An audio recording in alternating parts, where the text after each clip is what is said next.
So we're installing SmartCore Ultra, and this is a Lowe's brand of flooring. I think it is going out. They're not using it anymore. But all the floorings are somewhat similar to this. I really like this flooring, and I want to show it to you because it does attach a little different than the ProCore. This is their new flooring, and the different types of attachments.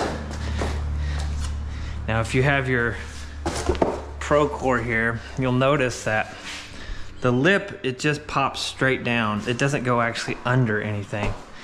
But if you look at this SmartCore, which this is common, if you get like Life Proof at Home Depot, it's gonna have the same. You look at the side here, you'll notice that there's a little groove, and you have to actually, it goes underneath, and so this can never pop up on the corners.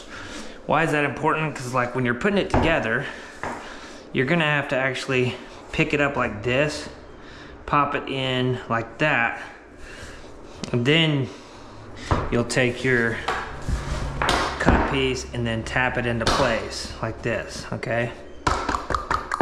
Okay, well, really it's the I mean, if really you have to turn it around like this to make that work correctly. So that's exactly what we're installing. One of the things is when you're getting started with this stuff, you have to get started straight. You're gonna need a circular saw like this to cut it. Now, it does throw quite a bit of stuff when you're cutting it long ways. So wear some goggles, wear a mask. It's probably not good to breathe.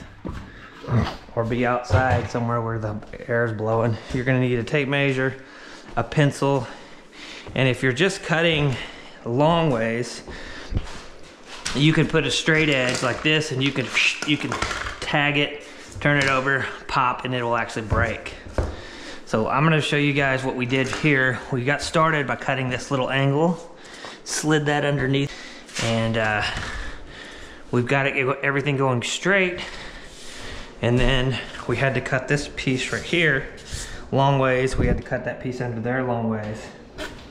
So when you're installing this stuff, first you're gonna tap it in the corner here, right? So you pick it up on one end, push it in, and the second thing you're gonna do is you're gonna actually take another piece like this, pick it up, and just tap it in. See how that's how you install that. Same thing on this side, pick it up.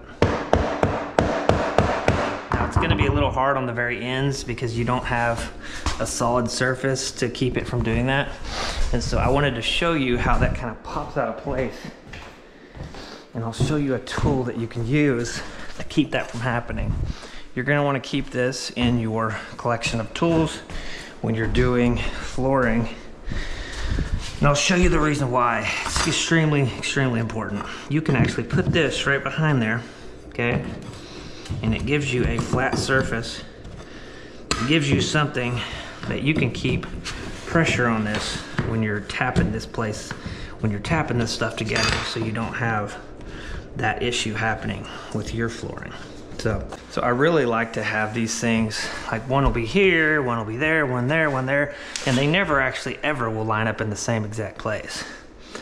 So what you would do is turn this one backwards, find a good spot where you think it would look nice, put your line on it like that, take your straight edge here, and you can use a triangle is usually the best, like one of those little tiny triangles, because that'll keep everything straight, all these lines. This is all we have today, so we're gonna use this. Just make sure you don't use something where you can cut your hand. And then go ahead and you turn it backwards, put your hand on it like that, and press, and it'll actually pop and break. Sometimes this back part may not break and you have to cut that rubber off, but basically that's how that will look. And then you'll use this for this side, just like that. So, and now basically from this point forward, you should not have to have this issue that you had with that first one on that side. So just tap it into place, let it fall down, and you can see how it fell down nicely. So you know you're good. Move on to the next one. I'll go ahead and I'll put this waterproof glue, a little tiny bead all the way down the edges here. That way, that stuff doesn't want to pop up throughout the years. That was a secret that was given to me by a Lowe's installer. His guy always did that, and he never had issues. So waterproof Tide Bond 3. It says wood for wood, but he said it works for this vinyl plank too. Plus it's really thin, and so it won't mess up as the installer tries to press down the ends there. It won't cause any problems. So now we're picking up on it. You notice that? We're picking up on it, and then we're tapping. If you have to pick it up and kind of tap. Now, you notice when I tap that in, you see what happened over here? It kind of slid over. And that's one reason I say you might want to charge a little more for installing this stuff, because you do have those issues. And when you have that issue, you got to come to the end here, and then you got to tap. You got to tap that back together. Make sure that's back in, and just watch it real close when you're doing this, because I've had people that install this stuff so quickly that they don't watch, and the whole floor at the end of their project has gaps everywhere, and they're like, oh, how is it? How's my flooring? And I'm like, yeah, it's horrible. Can you please get out of here and don't ever come back? Stuff like that. But anyway, let's keep going on. Do the same thing here. Pop it in there, put it down. Get your half piece. Now I like to have a hammer on one end, and I like to have a hammer on the other end. Now why would you do that? Because if you're going back and forth, you're gonna forget to bring your hammer. You put a hammer there. Once you have two cutoff pieces, put a cutoff piece on both sides as well. Have something you can cut with on both sides, a pencil on both sides, a razor blade knife on both sides, a couple of these blue things. Because if you're trying to do this stuff fast, which most people are, you're gonna need that. So I've just noticed that this piece right here is gonna be about the same cut off here. Maybe a little different. We'll go ahead and get it.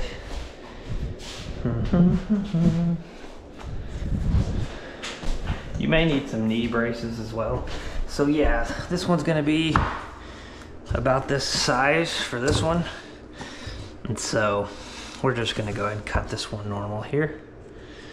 You can cut that one, and then we'll go ahead and cut this one too. And that way you can measure both pieces and go ahead and go outside and cut them both at the same time. But see, yeah, we're not cutting them outside, are we? We're cutting them in here. So take your board. Now sometimes if you have a little small piece on the end, you're gonna have to cut it with the chop saw,